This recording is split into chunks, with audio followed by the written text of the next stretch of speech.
Hey there, thanks for tuning in to S News. If you want to stay updated on the latest developments and in-depth analysis, make sure you follow us for this and all future videos. And if you find our coverage useful, please support us by subscribing, liking and dropping a comment below. Every bit helps us keep going. Ukrainian drone strike hits Russian chemical plant in deep strike. In the ongoing war between Russia and Ukraine, now in its fourth year, Ukraine scored a major victory on July 25, 2025, with a deep, precise, and effective drone strike inside Russian territory. Around 4 a.m. local time, a swarm of Ukrainian drones targeted the Nevinnomyssk Azot chemical plant in Stavropol Krai, more than 800 kilometers from the Ukrainian border. This plant is one of the region's largest producers of ammonia, nitric acid, and acetic acid, key ingredients used to make high-powered explosives like HMX and RDX, which are packed into Russian artillery shells, bombs, and missiles. The facility produces 1.2 million tons of ammonia, 900,000 tons of nitric acid, and 500,000 tons of acetic acid every year, making it a crucial part of Russia's military supply chain.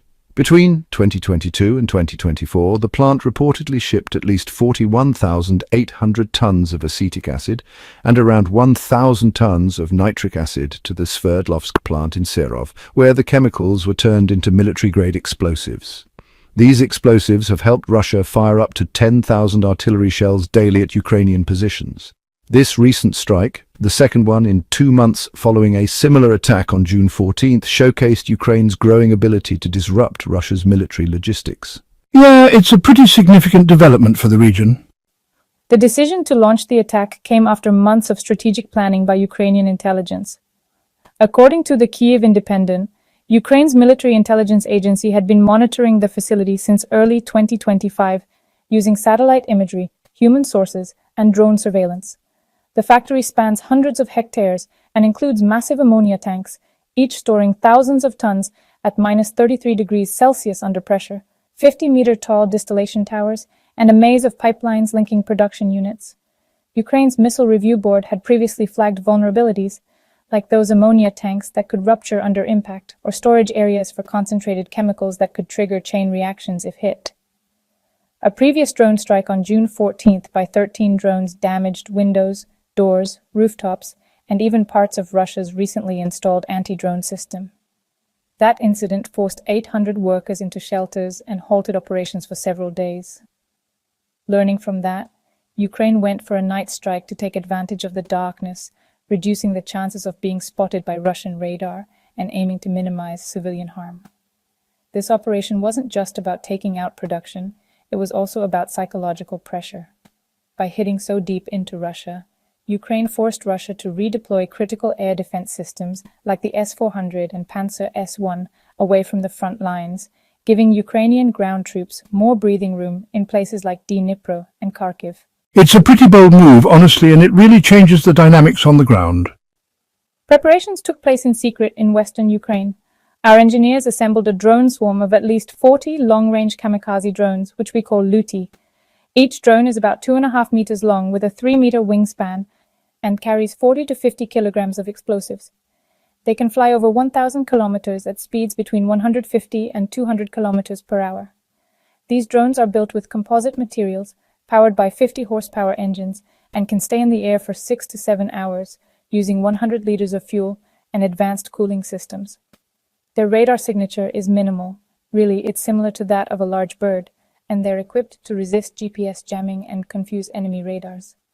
Ukraine also deployed 10 Beaver drones, each with an 800-kilometer range and 30-kilogram warheads, along with 5 high-speed A400SH drones that travel at 250 kilometers per hour and carry 20-kilogram warheads. These were used to distract Russian defenses. Using simulation software, our planners charted precise flight paths from mobile launch sites in southern Ukraine. The drones would fly at altitudes between 100 and 500 meters to stay under the radar and avoid known Russian air defenses around Rostov.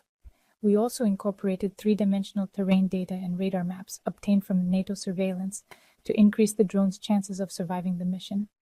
A decoy drone group was sent toward the Kotovsky gunpowder plant to draw attention, giving the main swarm a clear path to the real target. At 2 a.m. on July 25th, our teams launched the drones using pressurized air from unmarked trucks parked on rural roads. The drones climbed to 500 meters, then descended to fly low and conserve fuel on the 800-kilometer journey, which took about 4 to 5 hours. The first phase went smoothly, with the swarm crossing into Russia undetected, hugging the terrain to stay off radar. Once inside Russian airspace, the drones were guided remotely via encrypted channels, while some switched to inertial navigation to counter interference. Russian radars eventually picked them up near Rostov Oblast, triggering alarms at command centers. MiG-31 jets scrambled from the Milerovo base armed with R-77 air-to-air missiles and advanced Saslun-M radar systems, but Ukraine had anticipated this. The drones dropped to just 100 meters altitude, used the terrain for cover, and activated countermeasures to fool Russian tracking systems. 10 Beaver drones flew into the kill zone of Pantsir S-1 units, firing 30mm rounds and 57 E-6 missiles. This diversion caused chaos and explosions at the Kotovsky site. Meanwhile, the main swarm reached the Stavropol plant at around 4 a.m., where they encountered layered defenses including S-400s. With 400-kilometer radar range and Pantsir S-1 units placed around the plant after the earlier June strike. However, the S-400 radar struggled with low-angle scanning, making it difficult to track drones flying close to the ground. The drones flew in loose formations spaced 1 to 2 kilometers apart and executed sudden evasive maneuvers when targeted. Witnesses in Nevinnomyssk reported buzzing drone sounds and anti-aircraft fire lighting up the night sky. I remember hearing 30mm rounds being fired at drones from as far as 3 kilometers away. Russia managed to shoot down about 30 drones, most of them decoys, but 7 to 10 Luty drones broke through. One hit the main ammonia tank, a huge structure holding 2,200 tons of volatile liquid, traveling at 200 kilometers per hour. The warhead exploded with a 50-kilogram blast, tearing through 20 centimeters of metal and igniting a fireball. The explosion released toxic gas, but prevailing winds carried it away from residential areas, preventing civilian harm. The blast was equivalent to 11 tons of TNT and collapsed nearby buildings.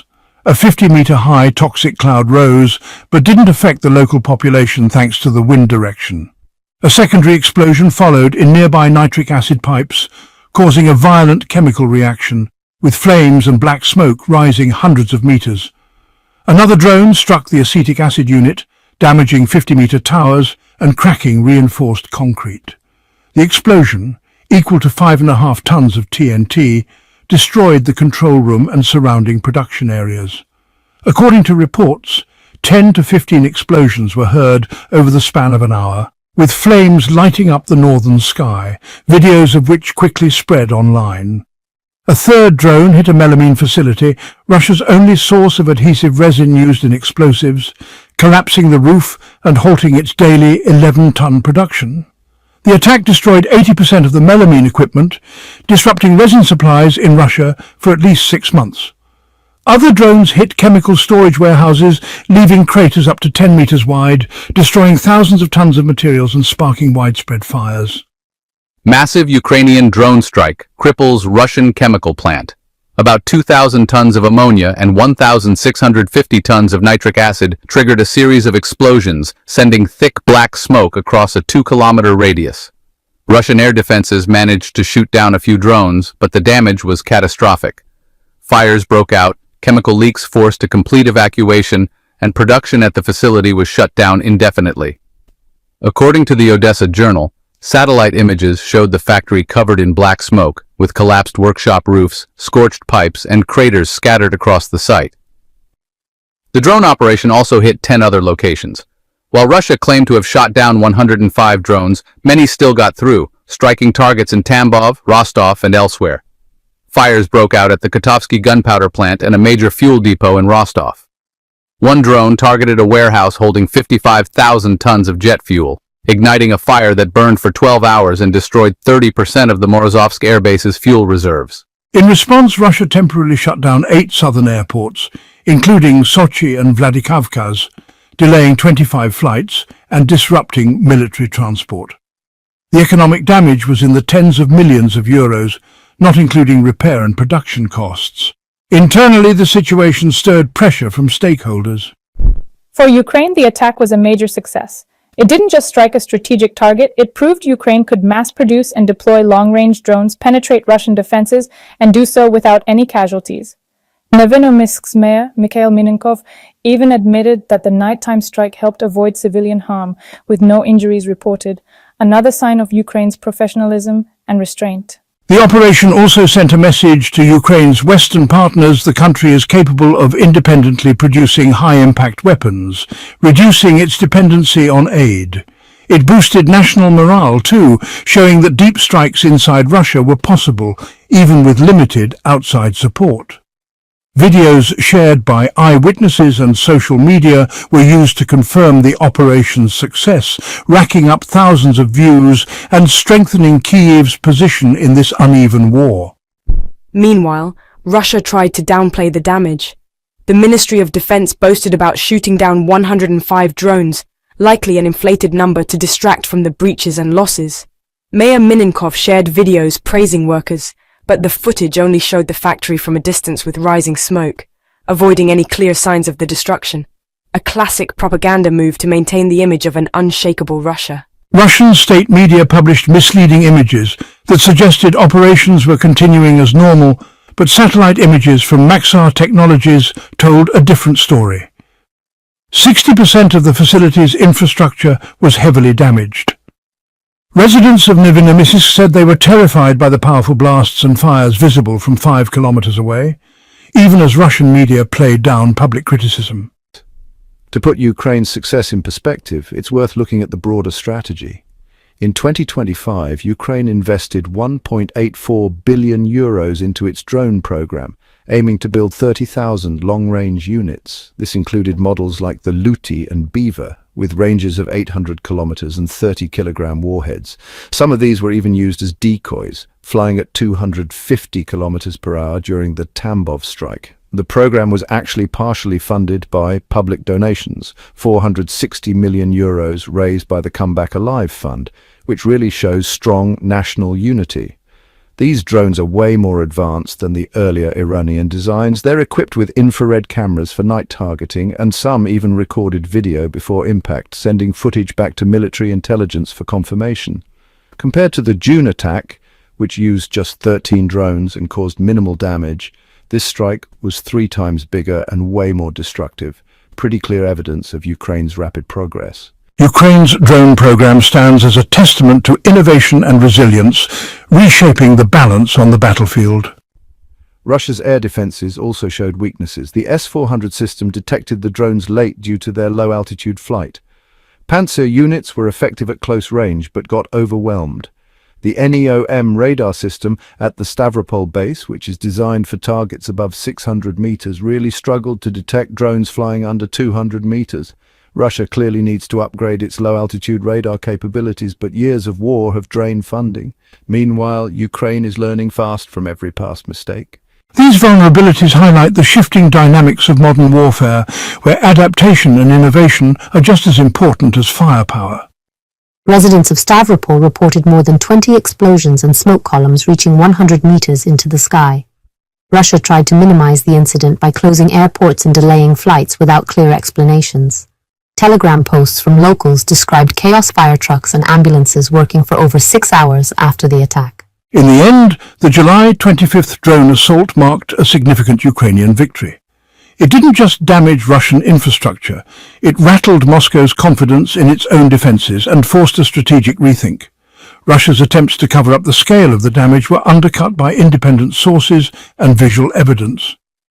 As the war drags on, Ukraine is gaining ground, not just in territory, but in credibility. Through advanced drone tech and smart intelligence tactics, it's proving to be a serious force on the battlefield, despite being the underdog. Finally, thanks so much for listening and sticking with us. If you want to stay updated, make sure to follow S News and check out our future videos. Seriously, don't forget to subscribe, like, and comment. Your support means a lot. Stay informed, stay safe, and we'll see